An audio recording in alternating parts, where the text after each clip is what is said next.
Good morning, world! Ang ganda.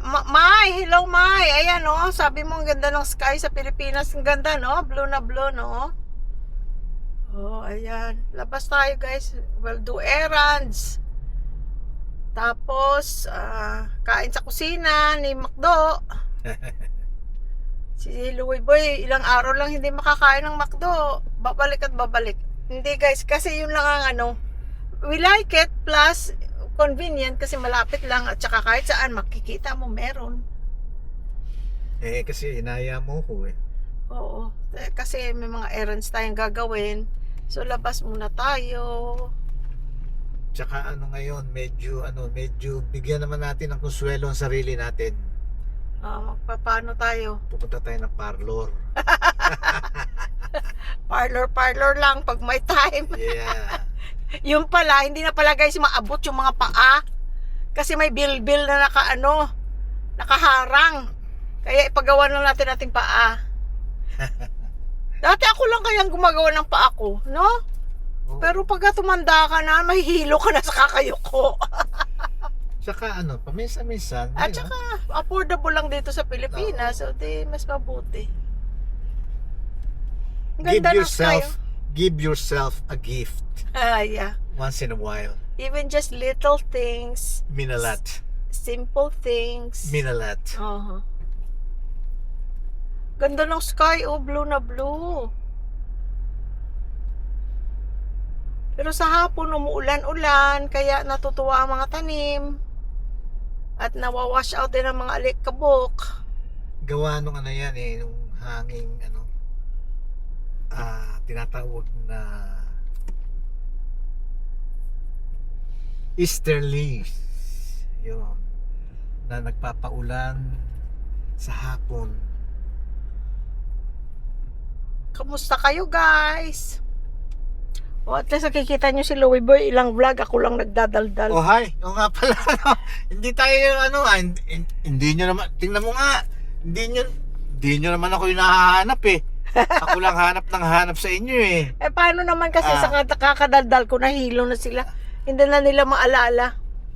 Pasensya na kayo at naka New Era hat. Hindi naman sa ano ba ang tawag dito? Puro style.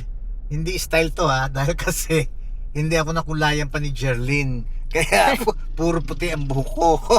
Kaya tinatakpan niya. Kaya sombrero ako. Oh, ayan, baka sabihin nyo, style ka na naman, style ka. Ang tanda mo na, style ka pa. Oh, hindi nila alam, tinatakpan ko lang yung puting buhok ko. Oh, di ba? At saka pwede naman, di ba? Yeah. Oh. Ako naman gusto ko, alam mo yung gusto ko yung din ang look na naka-baseball cap. Kaya lang, naiinitan ang ulo ko. Marami pala tayong trips guys, upcoming. Samahan nyo kami. Yun ang kagandahan dito sa Pilipinas kasi mas mababa ang pamasahe sa mga neighboring countries, sa mga isla. Mas mahal pa nga kung nakikita nyo ba guys sa online, mga tao nagrereklamo kasi mas mahal pa ang pamasahe papuntang mga islands dito sa Philippines kaysa pupunta ka ng Hong Kong. Minsan mas mura pang pamasahe. May sale sa PAL or sa Cebu Pacific papuntang Hong Kong, mas mura pa. Yun nga lang, pagdating mo sa Hong Kong, napakamahal naman. Kasi dito sa Pilipinas, pupunta ka ng ibang isla, mahal ang ticket. Ba't ganun? Yeah. Tapos, kaya lang, pagka sa direct kang, for example, sa Cebu Pacific, pagka senior pala guys, pag hindi international flights, hindi, yung local flights lang, merong hindi naman 20%, pero hindi ga. Hindi. Pagka promo ng ticket mo, sa VAT na lang sila bumabawi. Pagka may promo na yung ticket mo, hindi na 20%. Dahil kasi naka-promo na. Oo, promo na kasi. Yes. Pero meron siyang konting naaalis. Kagaya niyan, 'di ba, lagi ko sinasabi, pag nagbo-book ako, Expedia. Kasi usually mas mura pa ang Expedia kaysa magde-direct ako ng book sa mga airline. Yeah, subukan nyo. Gamitin nyo yung yung Expedia. Ano naman itatry nyo lang. Mm-mm. Kung magustuhan nyo, use it. Kung hindi naman, Titingnan mo, pwede namang hindi. Titingnan Hindi mo naman- muna ang price bago ka naman oo, mag-commit. syempre. Suggestion lang. Suggestion lang yung Try nyo lang. sa amin. Kasi ganun ako pag nag-book ako, tatry ko, tingnan ko the same exact flight, the same exact dates. Titingnan ko muna sa Expedia magkano ang presyo. Tapos maya-maya tingnan ko sa kung meron ding kung yung the same flight na yon, for example, kung Cebu Pacific flight na yon, titingnan ko kung mas mura, o kung Palma yun, titingnan ko kung mas mura. Doon ako bibili sa mas mura. Siyempre. Pero usually pag international flights, mas mura ang Expedia. Tapos may points ka pa, it turns into cash. Mhm. So, namaminus pa yun sa next na booking mo. Correct. Ganun lang. Bakit ka babayad ng mahal kung may mura? Diba? Tignan nyo muna. Kung hindi naman kayo bibili agad, syempre, di ba? Titingnan nyo muna. Pricing, yun. Tapos yung mga ibang hinahanap nyo. Tapos, at saka kung gusto nyo, gamitin nyo. Pati sa mga hotels, guys, mas mura siya. Kasi ang mga ganyang mga travel, Ay, 12 o'clock nga. Let's pray.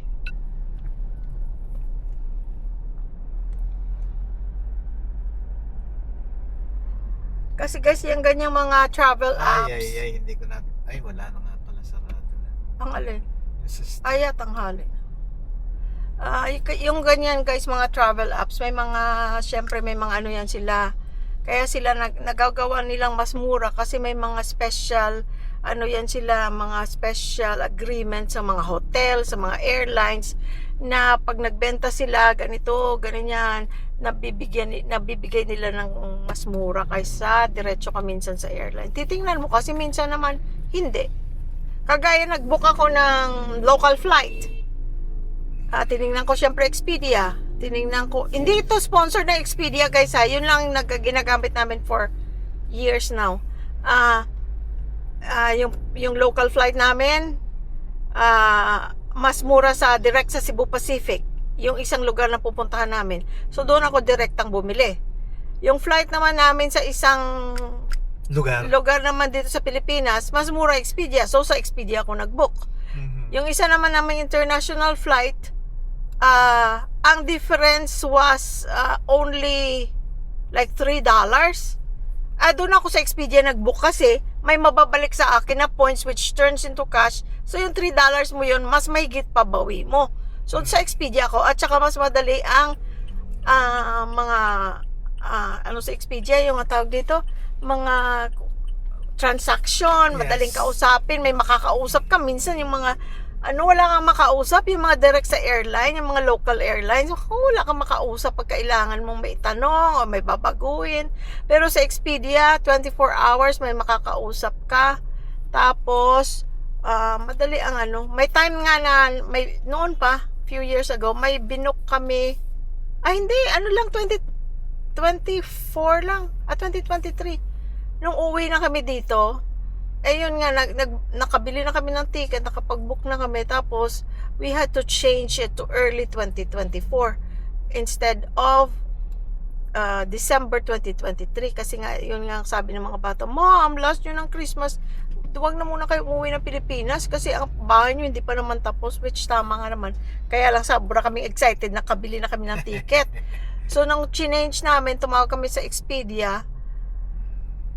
Normally may mga may mga fees, pero nagagawa nila ng paraan minsan, o either babayad ka ng fees tapos, or walang fees, babayaran mo na lang yung difference ng kung ano ang difference sa flight,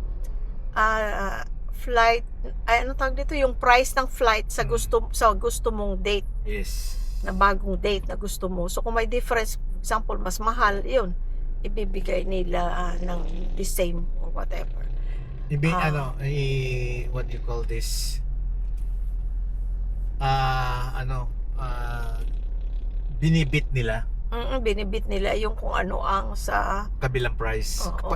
Kung ano ang price doon sa kabila, ibibit nila. So ayun. Kaya yun lang guys ang mga tips namin sa try nyo lang kasi kada tao like ang brother ko he always travels with his wife. Lagi yan nasa outside the country. Twice a year yan nagta-travel sa isang taon kasi sa birthday niya at saka sa birthday ni Inday, yung wife niya. Pero they don't use Expedia, they use something else. Kasi kung ano, syempre ang ano mo, nakasanayan mo kung anong madali para sa iyo. Yung madali para sa iyo. Pero kami, nasanay kami sa Expedia. Kaya ano lang, try lang. Mm-mm. Hindi naman automatic na pag pinindot mo yung Expedia, bibili ka na ng ticket. Oo, at saka madaling gamitin ang app nila. Tapos, kasi dati nung unang panahon ng mga nung decades ago, 'di ba, uso tatawag ka sa travel agent mo tapos it's nice to have somebody do it for you, pero in my case mas cumbersome na back and forth kayo nag-uusap ng travel agent mo, especially kung specific ka sa mga bagay-bagay. Pero ako gusto kong nakikita ko, ako nag-choose, wala akong kausap, doon na lang ako sa app. Pili ka ng flight na gusto mo, return flight, kung gusto, mga specifics. So, it helps me. Dati, nasanay kami travel agent, pero ngayong panahon na may mga app na, it's easier for us. So, dito muna tayo sa ating first errand, guys. Wala tayong pambayad sa parlor. Kukuha muna tayo ng pambayad. Masyado kung dyan, malapit? No, you're okay.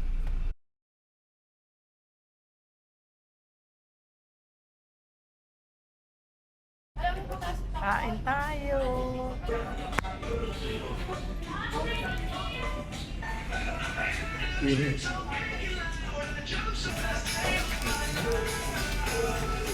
Kain tayo.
Boy guys, nantay niya ako. Naantay ko pa yung tusok-tusok.